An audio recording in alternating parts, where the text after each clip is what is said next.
Merci Banamboka, merci Balandi. Il y a émission meilleure de la RDC. Nous a déterminé à Kokanga fraude à tous les niveaux. Après l'Iwaya Lumumba, indépendance c'est qui sous Mwana musala na bino toujours to ebisa kabino ke tozaliwa na pona ko servir bi. Yango wana lutte contre la pauvreté et kozala une de nos premières priorités. Et zo lakisa ke Kabila lingite be élection salama. Umeya Kabila. S'il n'y a pas élection, Kabila doit partir. C'est déjà Umeya Kabila. Ce qui le 23, élection ezalité le 24, tout sengi indépendance à biso. Kaka na masolo ndenge ezalaka toujours. Ezo sala pasi, toloba te. Vous servir, c'est notre devoir. Et surtout dire la vérité. Merci Banamboka, merci Balandi à émission meilleure de la RDC. Merci Balandi à www.congolocolenews.net. Merci Banamboka. Banamboka toko pesa bino merci pour la fidélité na bino na émission meilleure de la RDC. Et surtout na www.congolocolenews.net. Tikato yebisa bino ke bandeko na biso nyonso bokolanda biso de partout na mokili mobimba. Surtout awa na Kinshasa. Na kopesa mbote na balandi na biso ya Bunia ya Butembo. Bana mboka ya Bukama, bana mboka ya Kalemi, bana mboka ya Lubumbashi centre. Hein?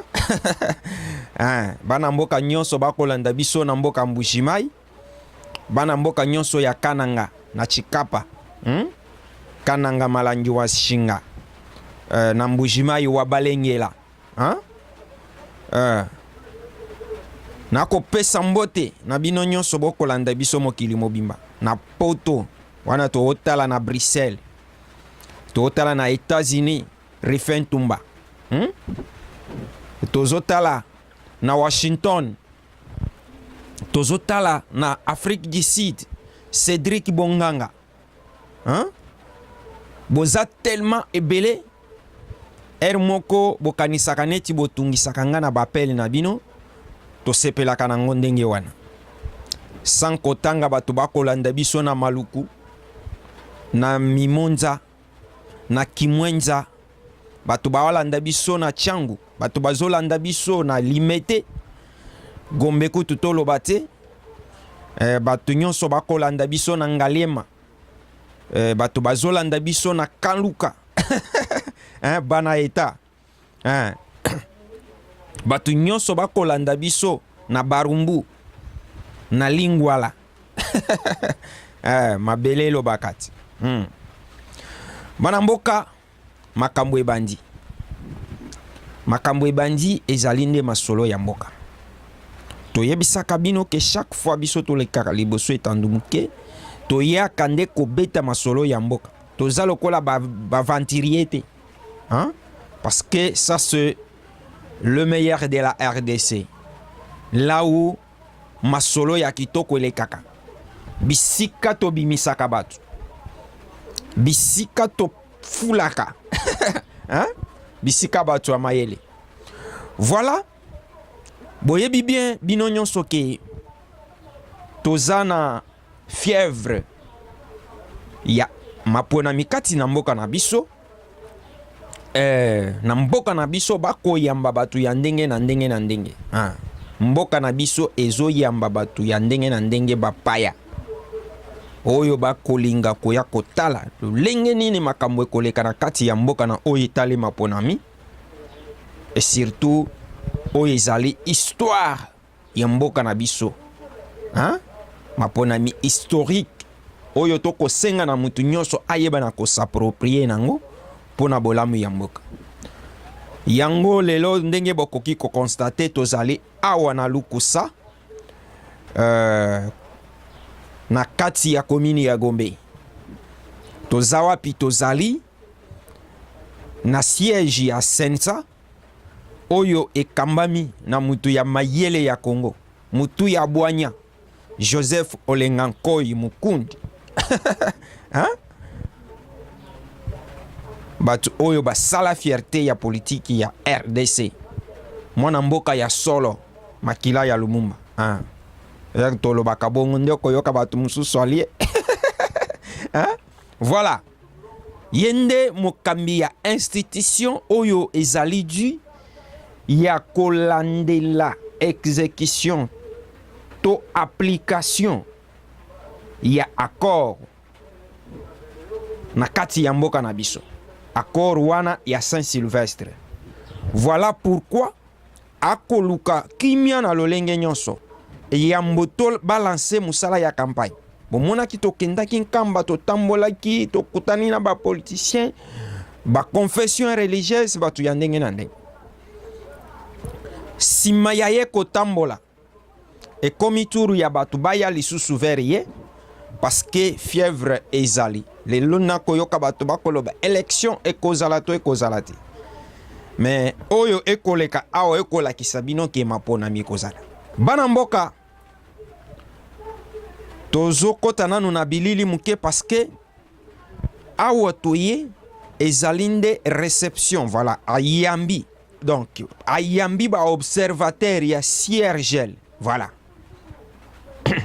groupe ya ba observateur ya Ciergel na kati ya Afrique bayaki kokutana naye mutu ya mayele po bayeba na ko se rassurer na lolenge makambo ekotambola na mboka bazwa mwa ba information mususu ya kitoko epai ya mwana mboka Joseph Olenga Nkoyi oyo azali président ya Sensa parce que kuna nde masolo nyonso efandi tozokota nanu na bilili boyoka te bomona pe lolenge masolo elekaki na Sensa tangu bato yango bakotaki pe lolenge makambo esalemaki.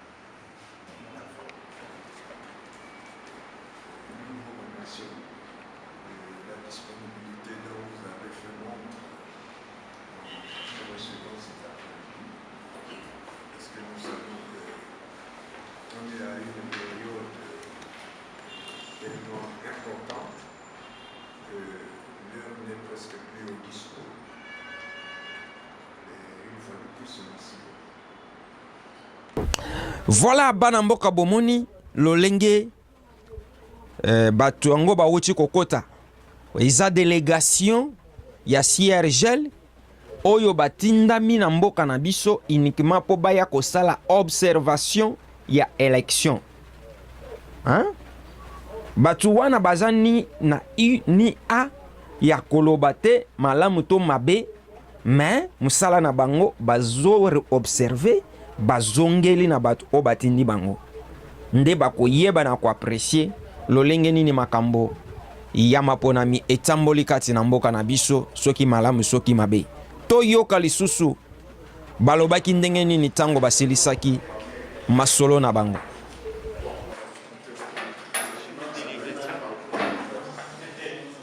Merci beaucoup. Bon, ce que vous pouvez retenir de notre entretien, c'est que nous sommes une mission d'observation des élections qui vont se dérouler ici le dimanche 23 décembre 2018.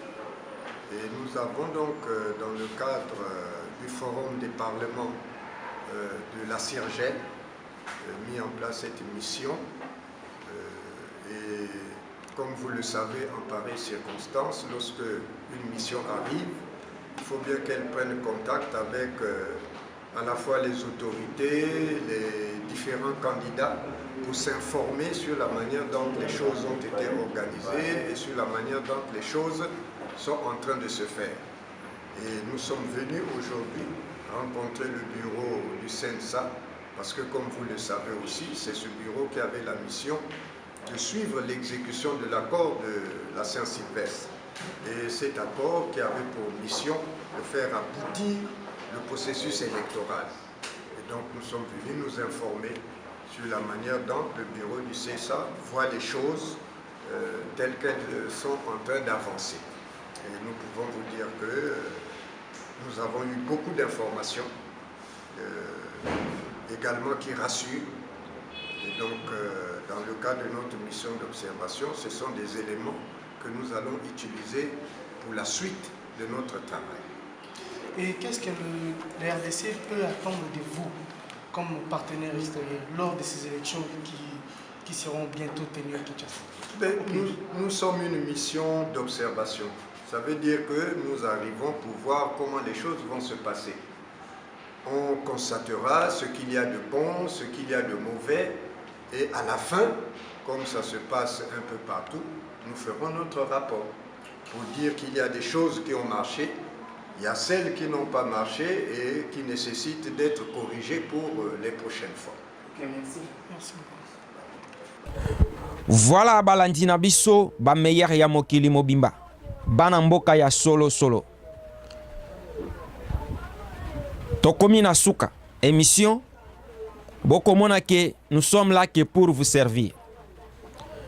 Nous félicitons Batunion Soana Bazo en tanché importance na bango na meilleur de la RDC ko benga et puis ko encourager ko pesa ba suggestion na ba félicitation na bino boko bako benga bomona neti dérangement te bo benga bo benga parce que o ezali kambo ya mabele ezali kambo ya mboka. Meilleur de la RDC, c'est ça. Vous avez besoin de nous, notre numéro est là. Appelez-nous na numéro wana ezali affiché na votre petit écran. Bokoyeba na kozwa biso moko. Biso to kitaka terrain. Tala tozana terrain. Tobanga kate o ezala kola batu mususu na koti no ngamoko na koya. Benga numéro ezawana. Je vais venir pour vous rendre le service ya qualité boy. Na pesi merci na mwana mboka ya solo Gitili Bisengo, honorable candidate député national na kati ya circonscription ya Funa. Na pesi remerciement na baye nyonso bakolanda biso na ngonga oyo. Ata tokutani lobi kuna te tokokutana na kaka botikala malamu. Émission ici.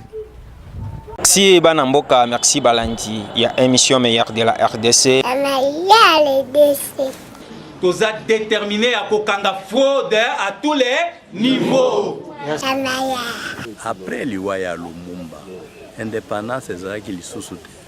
Mwana musala na bino toujours toyebisaka bino ke tozali wana pona ko servir bino. Yango wana lutte contre la pauvreté et kozala une de nos premières priorités.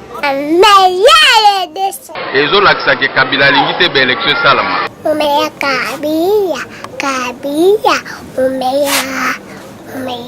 S'il n'y a pas élection, Kabila doit partir.